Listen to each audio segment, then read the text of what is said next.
आणि दिवसभर अगदी खुसखुशीत राहणारी ही आपली पुरी आहे। बघू शकता काय मस्त पुऱ्या, सगळ्या पुऱ्या आपल्या कशा टम्म फुगलेल्या आहे आणि अगदी खुसखुशीत खमंग पुरी।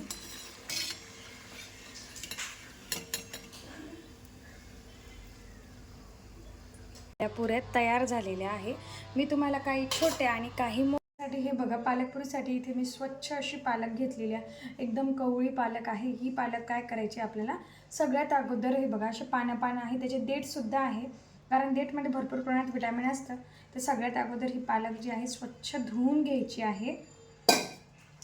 पाणी गरम करायला ठेवलेलं आहे मी। पाणी असं नॉर्मल गरम झालं की मग ही आपली धुतलेली पालक जी आहे हे आपल्याला आता ही उकळणे, त्या पाणी गरम झालेलं याच्यामध्ये पालक टाकून द्यायची आणि मस्त 2 मिनटं उकळून घ्यायची आहे आपल्याला, जास्त नाही। पालक उकळेपर्यंत आपल्याला पुरी दिवसभर खुसखुशीत टेस्टी खमंग होण्यासाठी एक म्हणजे आपण एका मिक्सरच्या भांड्यामध्ये एक वाटण करून घेणार आहोत। त्यामध्ये आपण टाकणार आहोत कोथिंबीर, 2-3 हिरव्या मिरच्या आणि 9-10 लसणाच्या पाकळ्या। याने पुरीला टेस्ट खूप छान येते। छोटा आल्याचा तुकडा देखील आपल्याला याच्यामध्ये टाकायचा आहे आणि मस्त हे मिक्सरमधून बारीक फिरवून घ्यायचं। आता हे बघा मिक्सरमधून मस्त याची बारीक पेस्ट केली।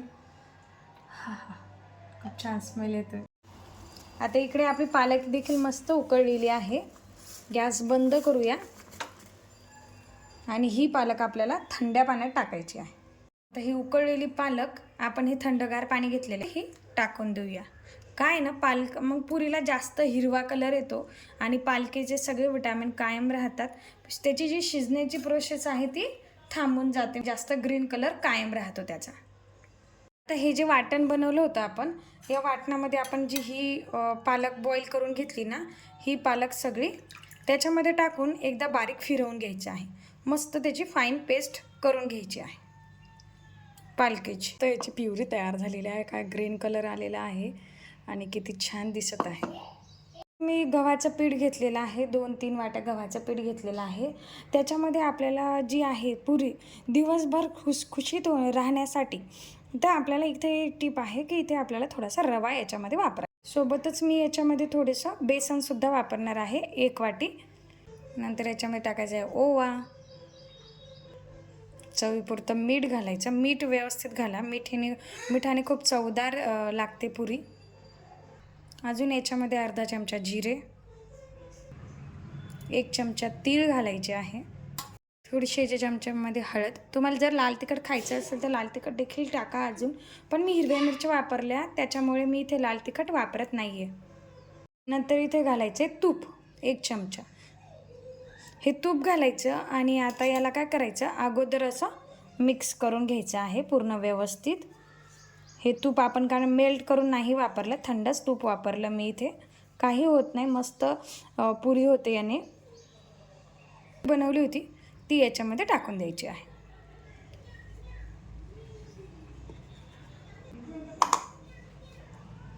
आणि व्यवस्थित मिक्स करून घ्यायचं।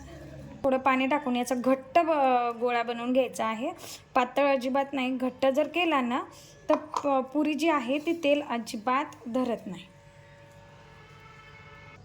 इकडे बघा, हा असा मी घट्ट मळून घेतलेला आहे, एकदम घट्ट आहे। याच्यामुळे काय होते, पुरी अजिबात तेल पित नाही आणि पुरी आपली तेलकट देखील होत नाही, म्हणून असा घट्ट मळून घ्यायचा आहे। आता 10 मिनिटानंतर आपली मस्त एक मोठी लाटी घ्यायची याची,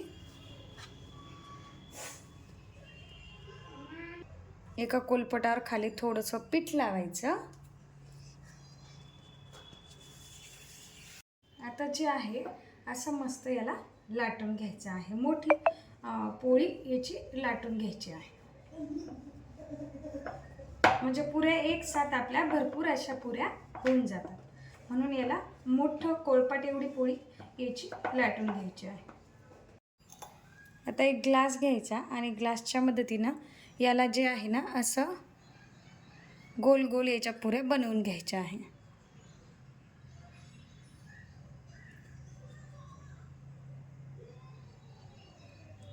एक साथ आपल्या भरपूर अशा पुऱ्या होऊन जातात। बघा आपल्या किती साऱ्या पुऱ्या एक साथ तयार झालेल्या आहेत। इकडे तेल गरम करायला ठेवलं होतं, तेल मस्त असं कडकडीत गरम झालं की आपल्या पुऱ्या ज्या आहेत ते त्याच्यामध्ये एक एक सोडून द्यायच्या आहे. गॅस कमी ठेवा आणि कमी गॅसवर कडकड तेलात मस्त पुऱ्या तळून घ्या. आता बघू शकता तुम्ही पुरी काय मस्त फुलणार आहे, आपली टम्म फुगणार आहे. तर ह्या पुऱ्या आपल्या बघू शकता, पहा किती मस्त ह्या पुऱ्या अशा आपल्या फुगलेल्या आहेत.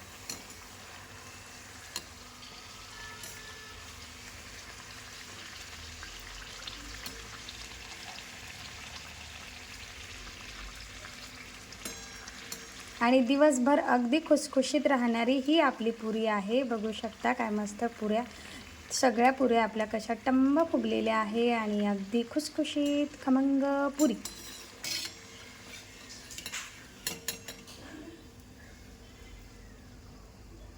टम्म फुगलेली पुरी देखील आपली इथं झालेली आहे. ही मी एक लाटली होती अशी. हे बघा, अशा देखील तुम्ही पुऱ्या केल्या तरी त्या देखील आपल्या टम्म फुगणार आहेत. इथे आपल्या मस्त टम्म फुगलेल्या पुऱ्या तयार झालेल्या आहे. मी तुम्हाला काही छोट्या आणि काही मोठ्या अशा दोन्ही प्रकारच्या करून दाखवलेल्या आहे. बघू शकता किती मस्त आपल्या पुरी इथे तयार झालेली आहे. दह्यासोबत सर्व करा आपली ही पालक पुरी. इथे खमंग खुसखुशीत अगदी दिवसभर देखील टम्म फुगलेली राहील अशी इथे पालक पुरी आपली तयार झालेली आहे. एकदम टेस्टी मस्त. आता मी तुम्हाला एक खाऊन देखील दाखवते. हे बघा किती मस्त टम्म फुगलेली आहे पुरी. तर आता मी ही तुम्हाला पुरी खाऊन देखील दाखवते. दह्यासोबत सर्व करा, एकदम मस्त लागते. आतमध्ये बघा मस्त फुगले, एक नंबर.